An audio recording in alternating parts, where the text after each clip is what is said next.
ايه ده رضوى؟ ازيك يا مصطفى؟ الحمد لله. انا تمام كويس. طيب انت كويسه يا رضوى؟ الحمد لله. طيب انا هستأذن انا دلوقتي بقى، والحمد لله على سلامتك. الله يسلمك. طب خليك، احنا لسه ما قعدناش مع بعض. انا اصلا كنت جاي عشان اطمن عليك وكده.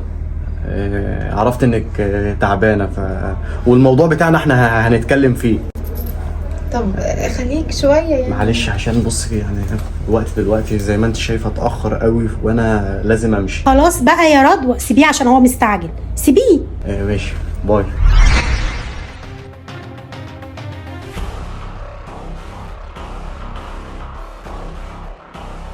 خير يا ماما، هو مصطفى كان هنا بيعمل ايه؟ هو كان معدي من هنا مصطفى بالصدفه وكده، فعدى عادي يعني يسأل علينا وكده.